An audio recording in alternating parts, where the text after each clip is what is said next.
ont réussi un taux de recouvrement plus que satisfaisant. Et des avocats qui en avaient dû verser,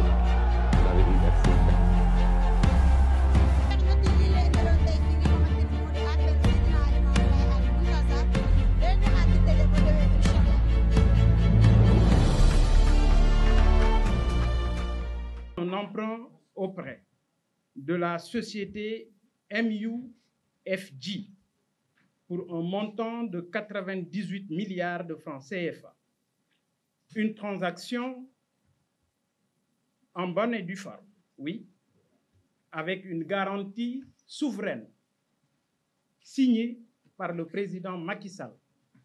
à la date du 6 janvier 2022. Oui, vous me direz que tout est normal en la matière, mais c'est très loin d'être le cas. Et pour cause, nul besoin de vous rappeler que les fonds n'ont pas atterri au trésor public. Je dis et je répète que les fonds n'ont pas atterri au trésor public, mais sont plutôt logés dans un compte privé, en toute illégalité, violant toutes les règles de transparence en la matière. Plus grave, ces fonds en question, retenez bien ce que je dis, ont été placés en DAT, en dépôt à terme. Autrement dit, l'argent a été prêté à une banque de la place. Pire, ces fonds produisent des intérêts, lesquels intérêts sont versés dans un compte au nom de l'État du Sénégal, à l'insu des services du ministère des Finances, en l'occurrence le Trésor public. D'ailleurs, permettez-moi de préciser que cette manne financière est logée à la banque FBN, First National Bank, ou First Bank National, qui est ici au Sénégal. Le numéro de compte, c'est 01 00 221 500 000 160, ouvert au nom de ASGC Sénégal. En ce qui concerne les intérêts, l'argent, je viens de vous le dire, a été déposé en DAT et les intérêts générés sont logés dans le compte suivant 0100 220 600 00 0019-86. Et c'est au nom de l'État du Sénégal, au nom de l'État du Sénégal, dans les livres toujours de la FBN Bank, à rappeler que ce compte est méconnu des services du ministère des Finances. Pire, c'est un proche de Mansour Faye qui en est le signataire et non un agent comptable, comme le veulent les règles de transparence qui régissent les finances publiques. Loin de me trouver dans une logique polémique, le plus important est de dire la vérité aux Sénégalais, au nom de la transparence dans la gestion des deniers publics, que le principal concerné éclaire les Sénégalais et leur dise exactement ce qui s'est passé. Encore une fois, j'insiste sur le fait que le contrat de marché et le contrat de crédit n'ont jusqu'ici pas été approuvés par le ministère des Finances. Ce qui est constant par contre, et j'ai vu dans une parution du quotidien Walfadjri, les services de Mansour Faye disent que tout est en règle, oui, pour ce qui concerne uniquement le marché de gré à gré passé entre ASGC UK et AGEROUTE. Cela doit être clair et je crois que j'ai déjà été assez clair là-dessus. Dans tous les cas, le signataire assignataire, comme le stipule le contrat de crédit, doit être le trésor public, rien d'autre que le trésor public. Ce que nous attendons alors et que tous les Sénégalais attendent également, ce n'est rien d'autre que des éléments de clarification autour de cet argent, 98 milliards, empruntés au nom des Sénégalais. Et je dis, je répète, cet argent n'a pas atterri dans les comptes du Trésor public. Par ailleurs, mesdames, messieurs de la presse, permettez-moi, au-delà de cette nébuleuse autour des 98 milliards, de rappeler au président Macky Sall que les Sénégalais sont fatigués. Si lui-même reconnaît que la vie est chère et que les prix des denrées ont flambé, ce n'est rien d'autre que le fruit d'un échec. Qu'il sache et qu'il retienne que les Sénégalais lui ont tourné le dos. Autre élément de grande importance, ça reste la convocation à la sûreté urbaine de l'ancien Premier ministre, Cheikh Agibou Soumaré. Je dois dire que la judiciarisation de l'espace politique dévoile une peur du président Macky Sall et de son régime. Comment? Sur la base d'interrogations, en lieu et place de pouvoir apporter des éléments de réponse, l'on cherche à intimider un Sénégalais. Monsieur le Président, l'état de droit est la seule demande sociale. Respecter les droits des citoyens,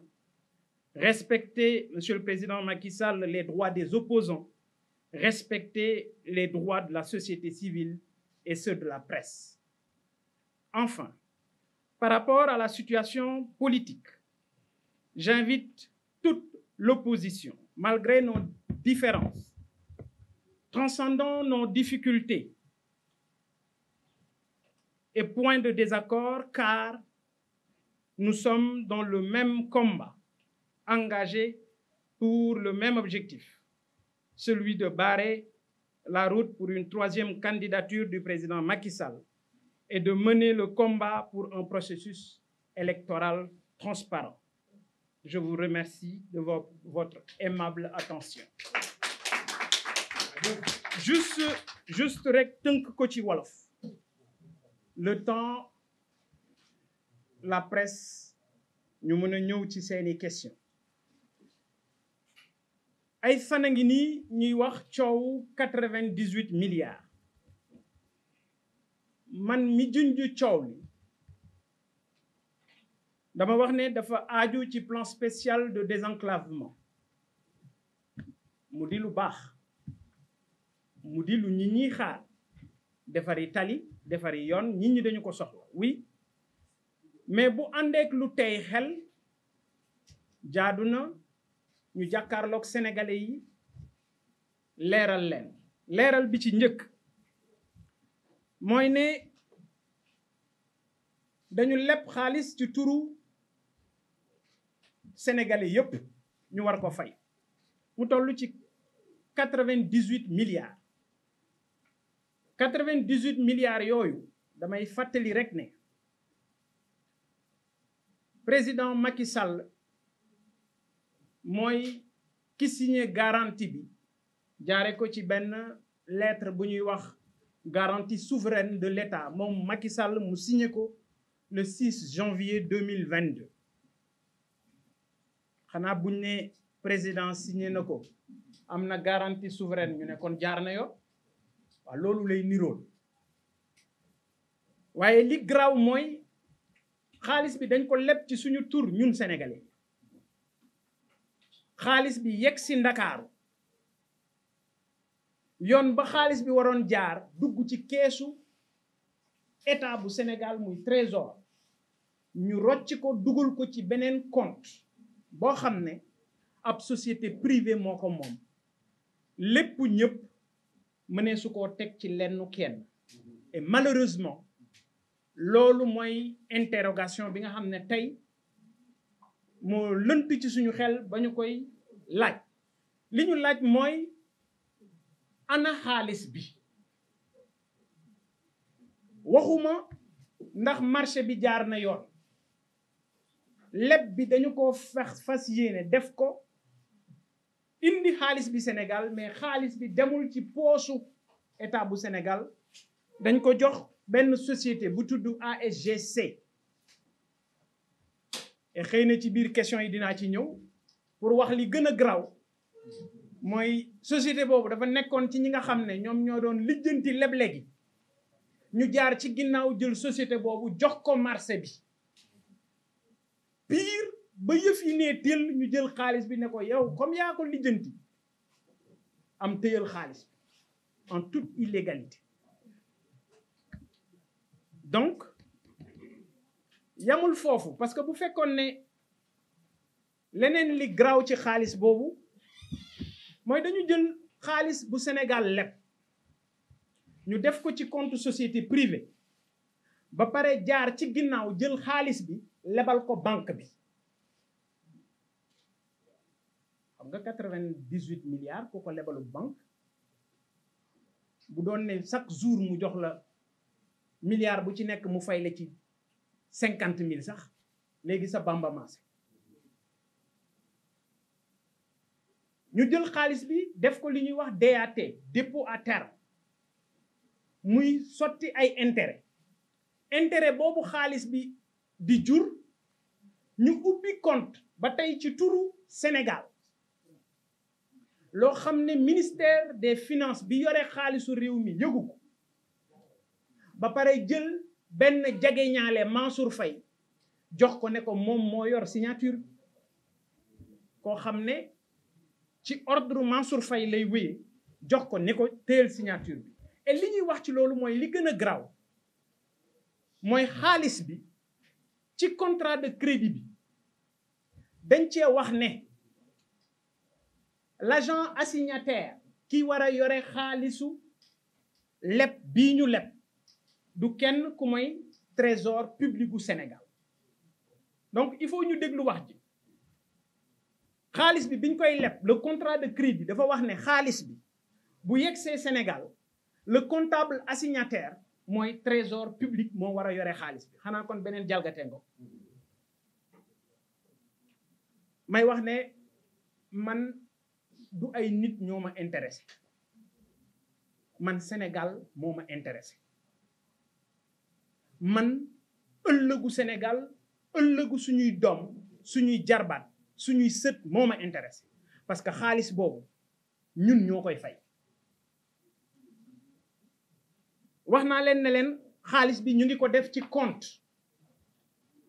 bu nekk ci FBN banque jox naa leen numéro compte bi intérêt ya muy rotal ñu jël ko ubbi compte ci turu état wu Sénégal boobu tamit jox naa leen turu compte bi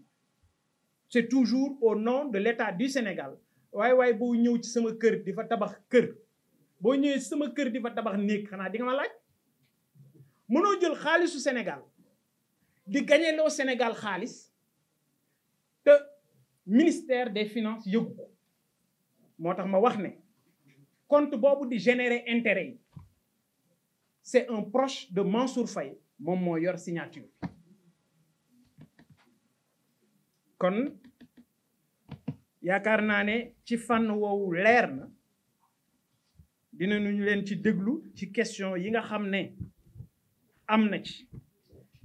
beneen laaj bu jur musiba mooy bu Hadjibou Soumaré Macky Sall bu respecté woon Sénégalais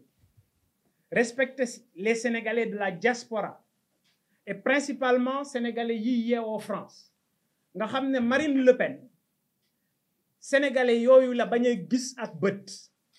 moom Macky Sall ñëpp waroon nañu recevoir Marine Le Pen ba mu des moom Macky Sall bés nag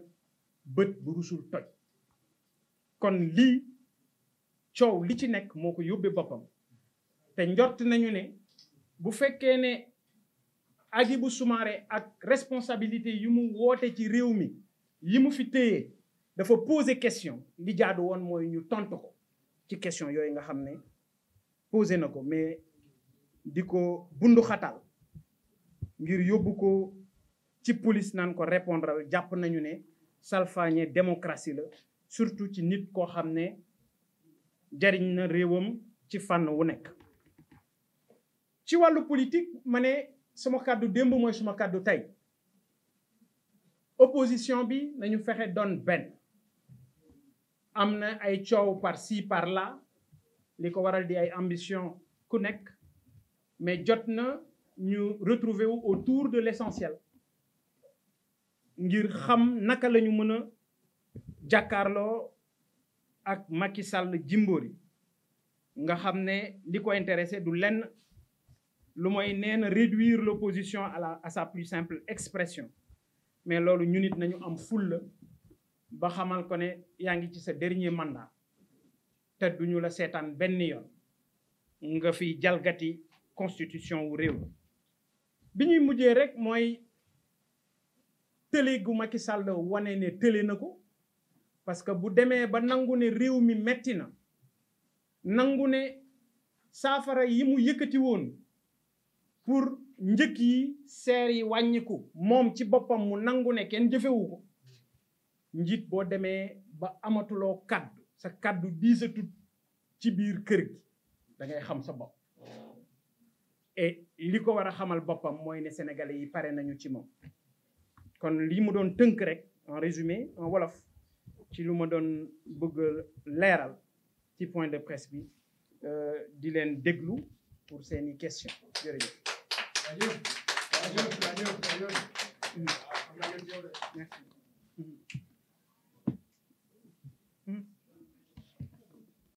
Ils ont réussi un taux de recouvrement plus que satisfaisant. Et des avocats qui en avaient dû passer